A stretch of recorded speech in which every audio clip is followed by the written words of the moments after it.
Finance Minister Enoch Godongwana will deliver his inaugural national budget speech on the 23rd of February 2022. The Finance Minister has invited South Africans to share their suggestions on what the government should be spending money on, along with other issues, including addressing the budget deficit. Well, to give us some of the ideas that they would like the Minister to explore, we're joined by Professor of Wits Business School, Jannie Rossouw. We're also joined by the convener of the Progressive Health Forum, Dr. Aslam Dasoo. And of course, we'll have more guests joining this conversation later. Good evening to both of you, and thank you so much for your time. Professor Rossouw, let me begin with you. So, on reflecting on last year's budget, there was a lot of analysis that was done by business schools, economists, etc.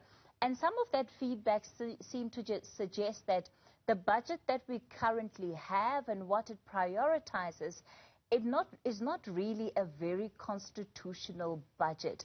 I'd like you to reflect on that as, you know, a starting point for our conversation. Good evening, and good evening to the viewers. I'm not quite sure what is meant with not a very constitutional budget. A government's budget is a very simple exercise.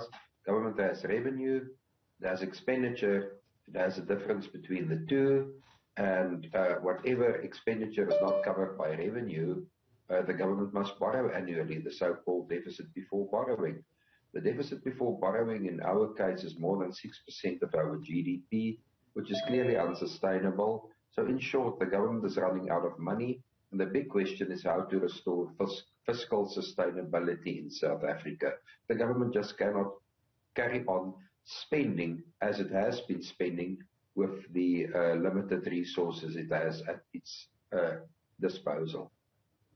Of course, one of the objectives that particularly those in civil society would want to see out of a budget is a budget that is more responsive to some of the social issues that the country is facing, and those that have particularly an economic impact, not least among which is welfare spending, that, you know, and the calls for that to be expanded. Well, in short, unfortunately, the South African government has a history about a decade under the Zuma administration of call it maladministration of our funds. They've just wasted money in South Africa, and we are now paying for the years of the madness under the Zuma administration. And as a result, we have limited ability of what we can afford at the moment. We are really paying for the money that's been stolen under the Zuma administration, and therefore the ability of the government to continue spending has been exhausted. Dr. Dasoo, let's talk about some of the budget allocations, because again, we're seeing decreased spending. Some have described it as austerity in the areas of education, health, policing, some of those that really affect basic service delivery, at least the services that you and I would want to be able to have access to when we need it. What would you say the impact of this is on the health sector? Good evening, Kathy, and good evening to everyone. I think Professor Rossouw has actually outlined a very basic situation here, that the government has in fact run out of money and fiscal space to actually make targeted investments that are so desperately needed. And so what it probably means is that this austerity budget that's pretty much in place will need to be reprioritized. Whether there is the political capability to reprioritize it is a question. Now, to come to the health system, look, the pandemic has certainly revealed, as all pandemics do, the underlying fractures in society, the deficiencies in society, and amplifies these. And we've certainly seen that during this pandemic as well. And if we focus on the health system for a moment, we have to understand that health begins with adequate nutrition, you know, proper housing, decent sanitation, decent basic education, personal and communal safety, and only then a health system to deal with those factors which break down in those that I've mentioned. And that makes up your health system. Now, your health system, whatever it is, and ours is under severe duress, is not going to be able to cope with the added burden that will come from inadequate housing and inadequate nutrition and poverty and so on, and you know, violence and so on. And we see this, we've been able to track this. All the metrics in healthcare are really poor. And it's, your health system is not going to be able to solve those problems. So the government has a big issue on its hands, got a big task on its hands. It will have to overcome the political constrictions that it faces in moving funding into human development. And that will have an impact, of course, on how our health system copes with society. So, you know, for now, I think that, let me stop there. All right. So what I'm going to do next is I'm going to ask each of you then just to outline some of the more specific issues that you think that the finance minister should be considering ahead of that budget then as part of the input to this request made by his office. Let me welcome Siyabulela Mama, who is with the Assembly of the Unemployed. He's an activist with that organization.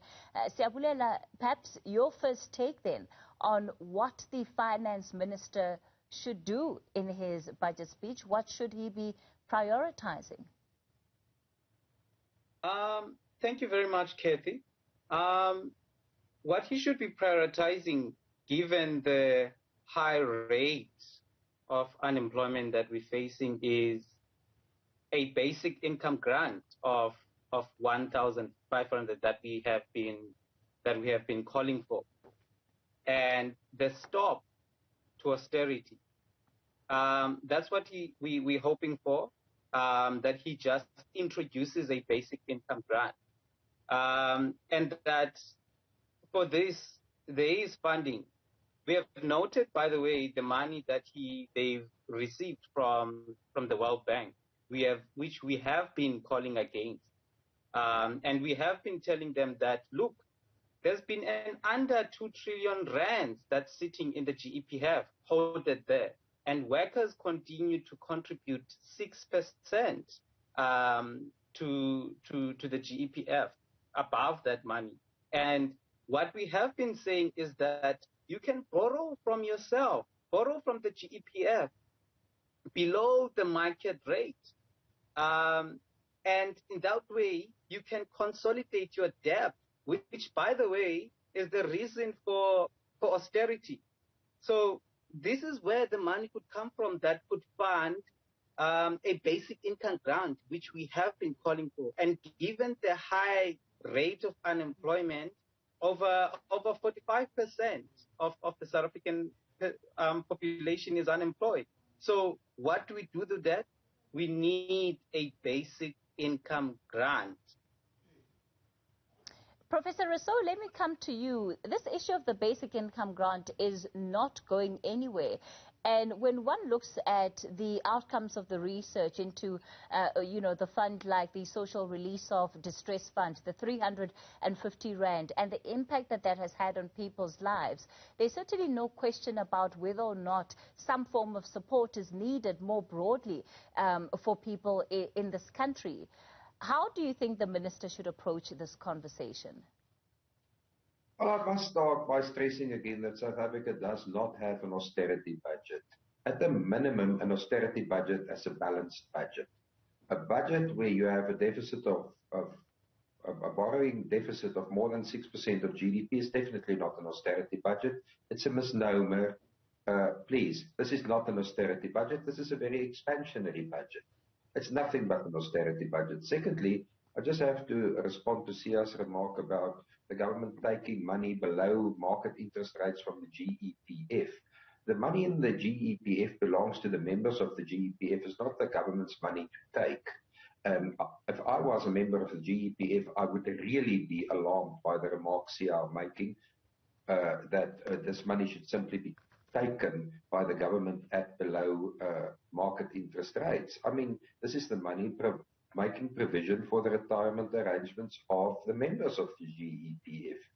What the government should do immediately, I've asked for this more than 5 years ago, is to get rid of state-owned enterprises that do not function optimally. I recommended more than 5 years ago that the government should get rid of SAA. If the government got rid of the airways more than 5 years ago, they would have saved something like 30 billion rands. They've gotten rid of the NEL. They would have saved a fortune. Likewise with Elexcor, etc. So the government should stop spending on things that clearly don't function. And secondly, we have seen too much stealing of money, even with COVID-19 projects. The Minister of Health had his fingers in the till. So we should get rid of corruption, and we should see consequences as a result of corruption. And then going forward, the government should publish all contracts at national government level, provincial government level, and municipal level for public scrutiny. After all, it's our tax money that's being contracted, so that we can see whether there is there's corruption or not. And lastly, one that I've also been advocating for the last 5 years, so the government should only buy vehicles manufactured in South Africa, from cabinet level to municipal level, to stimulate, to boost local demand.